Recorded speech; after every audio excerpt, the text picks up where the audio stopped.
この番組はご覧のスポンサーの提供でお送りします。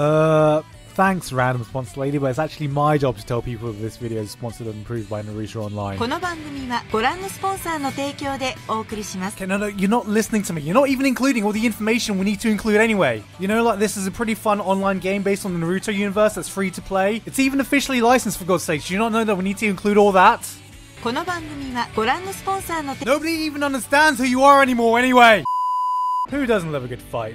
I don't care if you're an adrenaline junkie or a tree-loving hippie, there's something cathartic about seeing two or more people beat the ever-loving shit out of each other on screen. And anime has produced some pretty great fights in its history. So with the plethora and huge variety of anime fights out there, I'm sure it's pretty easy to find decent videos covering anime fights on YouTube. Oh hey look, it's another top 10 anime fights on YouTube, my favorite fucking kind of content! Wow, I wonder what kind of insight and effort goes into making one of these videos. Oh man, this video fucking sucks. Let's spice this up a little bit. Let me just get a little bit of that, a little bit of that. Yeah, that's more like it. Now I just gotta add some effects. Oh yeah, this is so much better. So here's what I'm gonna do today. I want to highlight a number of great fights in anime that have stood out to me over the years. This isn't a top list or even necessarily the best fights in anime, but scenes that highlight one really great thing that anime can do in fight scenes and breaking down what really makes them stand out from other fights. I like the part where the guy hits the other guy in the face. But I know doing a video about anime fights on YouTube will attract the vocal teenage demographic, wondering why I haven't put edgy Kirito Fight 279 anywhere on here. So I'll do my best to make sure that this video is as least edgy as possible. Let's start things off with the purest combat there can be. Just a good old fist fight. Two people going at it with nothing but the tools they were given by God. And there have been plenty of great examples of that in anime. The first fight in Taboo Tattoo was pretty decent. Makishima against Kogami in Psycho Pass, and hell, even the Monogatari series had some good ones in them. But if we're talking the best directed, choreographed, and smoothly animated fist fight, I still can't think of a better example than Spike vs Vincent in Cowboy Bebop the movie. Specifically both the train scene and the end tower fight. This is the work of legendary animator Yutaka Nakamura, and get used to that name because you're going to be hearing it a lot this video, that showcases, in my opinion, the best animated fist fight completely grounded in reality. Oh, there goes gravity. Oh, there goes, sorry. What makes these fights so great is a combination of brilliant choreography, direction, and choice of location. With the train scene in particular being a very interesting place for a fight. As the space is so tight, you can see the compact movement being emphasized as they make use of what little space there is around them to gain the upper hand. It's a far cry of what I like to call the Dragon Ball Z location change, where you have two combatants about to fight being like, look, I'm angry and I really want to punch you in the fucking face, but first, let's go to some really big desolate open field that's probably really hard to find, but luckily it's just in my backyard, yeah? And let's talk about the choreography. Spike's fighting style is supposed to be based on Bruce Lee's Jeet Kune Do, and you can totally feel it in the choreography from the way he bounces mimicking the legend himself, to Spike's fluid movements and combos that Lee was so famous to emphasize over Vincent's rougher and more rugged fighting style. All that's missing is Lee's signature noises and you have yourself his next unreleased masterpiece. The way these scenes are shot also highly resemble the way live action martial arts scenes are shot in Asia, with minimal camera movement as opposed to the close-up shaky cam, which only complements the choreography and overall makes it feel more like you're watching a Hong Kong action flick than you are an animated fight, which is why I can't think of a better example of hand-to-hand combat in anime aside from this one. Alright, realism is great and all, but sometimes you just want to see some over-the-top, balls-to-the-wall spectacle with laser beams that can destroy planets, fights that surpass the speed of light, and people getting thrown through 20 buildings with nothing more than a minor concussion. If there's a place for that, it's definitely anime, and I'm sure our first exposure to this was seeing the fights on Dragon Ball Z, but there's so much more I would never be able to list them all. Bleach, One Piece, Yu Yu Hakusho, Furikuri, Boku no Hero, JoJo's, and we can't talk about over-the-top fight scenes without talking of Imaishi's work in Kill la Kill and Gurren Lagann, but the one that trumps all of these on pure spectacle alone is Saitama vs Boros from One Punch Man. Now, the reason I chose this fight in particular, and the reason it stands out so much, is because yeah! Woo! I apologise, that was very unprofessional of me. Here on the Anime Zone, I'm trying to do my best to break down why these scenes work so well, so I promise I won't get emotionally involved in the future when analysing the fights. So, as I was saying, the one thing that this fight showcases better than any other... Hold on a second, are they playing the opening song right now? One thing this fight showcases better than any other fight in anime I've seen is this.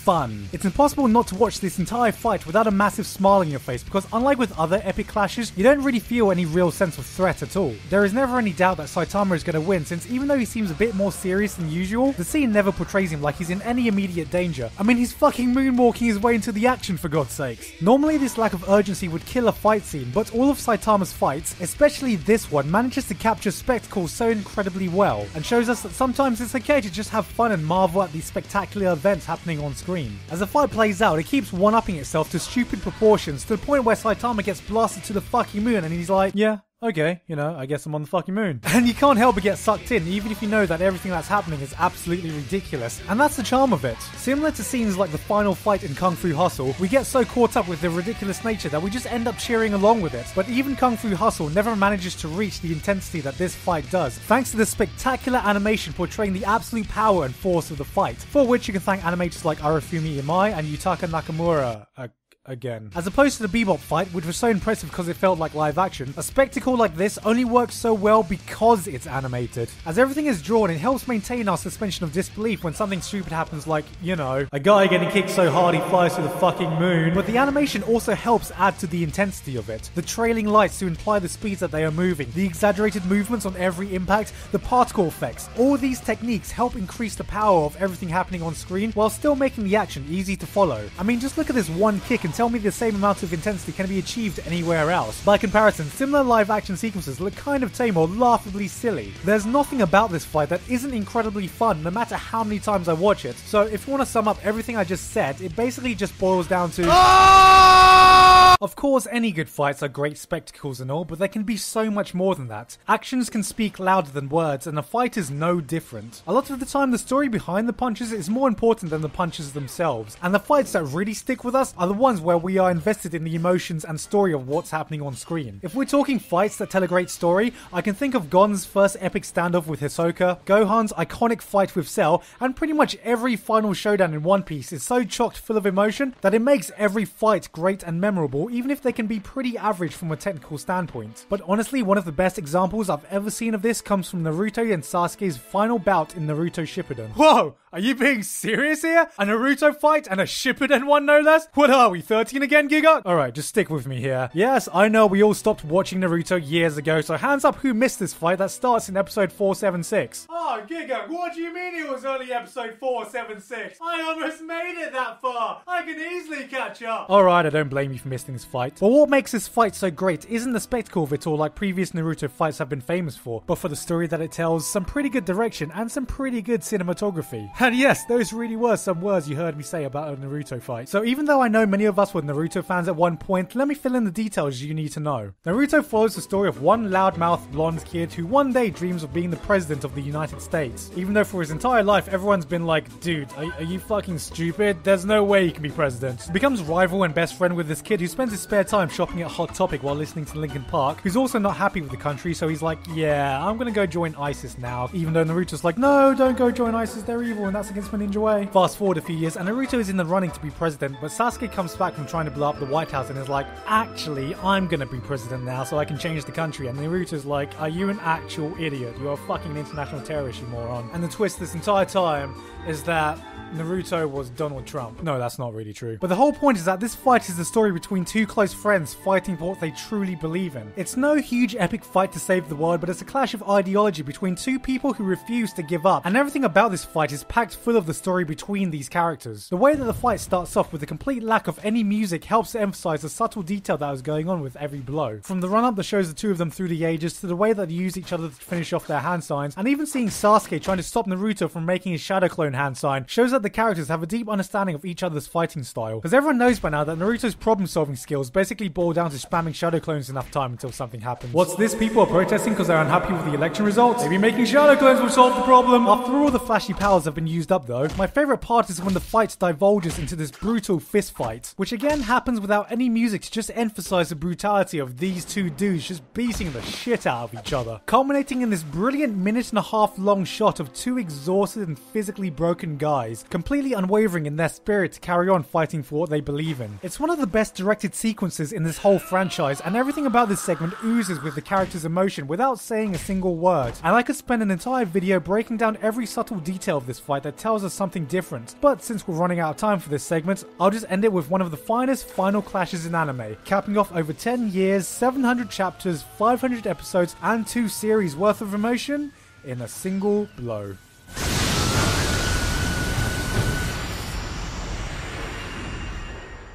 And with that, I think now would be a good opportunity to talk about the sponsor for this episode, Naruto Online, the game. What's the game about? It's a game about Naruto. What? That's online. What? That's also free to play. Oh, what? That's well expensive. Play through the original Naruto storyline and relive your favorite moments from the original anime, like beating up helpless children. Haha, take that, you dumb 10-year-old. Naruto running literally everywhere.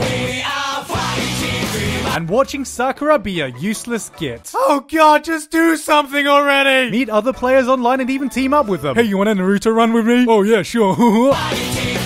In all seriousness though, this is the only officially licensed Naruto game online, and it shows. It may just be a browser game that's free to play, but a lot of polish has been put into the look and feel to make it feel like you're part of the original anime. And the battle system was actually pretty fun, since you can see how well done the animations are. I had fun partially reliving parts of my childhood through this, because we all know Naruto was the anime that got me into anime, so it's definitely worth checking out if you have any interest in Naruto. If you do play this game though, promise me you won't have Sakura on your team. Don't do it. Don't do it! Now going back to fights. So from the outsider perspective, it may sometimes look like fighting boils down to 2 minors plebs throwing punches at each other until one of them connects, because that's certainly what WorldStar has taught us for anything shot with a vertical camera. But we oftentimes forget one of the most important tools used in a fight.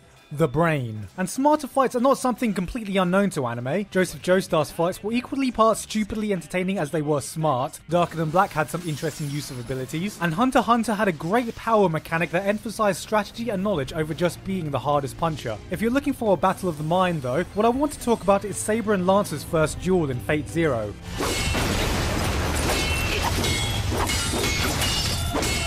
Now, the Fate franchise is full of strategic battles both before and during fights, and while this fight may not be the best spectacle that Fate has to offer, I think it does the best in showing us what goes through a fighter's mind in even the simplest of duels. Not to say it doesn't look pretty, because by god you football, just get me in bed already, but it does really well to portray that there are 2 clear battles going on in the scene. The physical battle where they are trading blows, and the mental battle where they are trying to suss out how to gain the upper hand before even attempting to land a hit. It properly brings you into the mind of a fighter, and while there is a lot of dialogue, everything they think about feels logical, and it's no overly complicated anime monologue for the simplest action like, alright, so here's the plan. Okay, so what I'm going to do is I'm going to throw a left hook, he's going to dodge left, I'm going to dodge right, I'll kick him, he'll punch me, I'm going to try a roundhouse kick, he's going to back fist me, and then after that... What I love is that it highlights how strategy doesn't have to be some Death Note style use of your power, but even the simplest of details can be the difference between winning and losing a duel. And a high level battle like this is based around what information you can gather about your opponent or lack thereof. If you look at martial artists or professional fighters like Conor McGregor, nobody steps into the ring without a game plan and no punches are ever thrown randomly. Every move has a purpose, whether it be finding out information about your opponent or getting your opponent to move in the way you want them to. And in this battle we see both sides playing this game. Saber trying to figure out what Lance's spears can do, Lancer misdirecting Saber into thinking only one spear matters, removing the armor when it's shown as ineffective, being cautious of the length of the invisible sword, and in the end it's the simplest of feints that lures Saber into a trap, which she probably wouldn't have fallen for if not for all the subtle information Lancer had previously given her. It's great because while simple, the strategy is incredibly deep, and I love that we are left to draw this conclusion ourselves rather than some third-party character telling us, oh my god, look how skilled these people are! We don't need a third-party monologue telling us that these are 2 really high-level fighters, as they are essentially playing the fastest real-time game of Yu-Gi-Oh! In their minds, complete with magic and trap cards and everyone watching it actually understanding what's going on. And it was wonderful to see how this fight played out in the fighters' minds as much as it was to see what was happening on screen. This was a duel in the truest sense, and one of my favourite fights that involved more than just smacking another dude in the face really fucking hard. A noble phantasm needn't be merely a single weapon. A trap. Of course, I'd be remiss if I made a fight video and didn't mention the one iconic weapon imprinted on Japanese culture, the samurai sword. Yes, ask any commoner what they think Japan is famous for and they'll probably answer something along the lines of weird TV, electronics, something tentacle porn, and of course, the samurai. So it should come as no surprise that there have been plenty of great sword fights in anime history, from the classic ones like Ninja Scroll and Rurouni Kenshin to the new ones like Afro Samurai and of course the famous Samurai Champloo, sponsored by Herbal Essences. But if we're going to talk about breathtaking sword fights, the only spot this was ever going to go to is No Name vs. Liu Lang's final showdown in Sword of the Stranger. So what happens if you take almost everything we talked about previously and put it into one fight? Well, this happens. The finale in Sword of the Stranger manages to showcase everything that can be great about an anime fight in a single scene, and it does it beautifully. It does this by taking cues from old samurai movies, from the classic slow build-up and standoff before a fight, to the flashy exchanges of blows and the brief pauses between sword clashes. Of course, the choreography is excellent and the animation is absolutely stunning, which is thanks to, oh hey look, it's that name I've never seen before, here, let me suck your dick a bit more. And the fantastic cinematography and music also helps to frame this as an epic duel. But what really elevates this fight above all others is how dynamic it feels. There is nothing about this duel that is static, and I've never seen another fight in anime that makes such fantastic use of the environment around them. Taking the basics of what we learned from the Cowboy Bebop train fight, the scene takes it up a notch as the environment they are fighting in is constantly changing, and not only that, but it becomes an active component of the fight. You can see how they try to use it to gain every little advantage they can, the way they corner each other on the ledge, brushing snow in their faces, and whenever they move around or change location, it isn't unintended, but it's done in service of trying to win the fight itself. The more you watch it, the more you realize that there is no movement that is unplanned or unnecessary. Sure, all the swordplay is flashy and everything, but there's a deeper sense of awareness for both fighters going on regarding their surroundings, and it manages to convey this higher level of strategy like what we talked about in Fate Zero without uttering a single word. All these elements blend together, resulting in arguably the best anime fight in history. So just take my word for it and watch this fight. You don't even need to watch the rest of the film, even though there are some great fights in it throughout, but this is the one fight in anime that deserves to be watched and marveled at.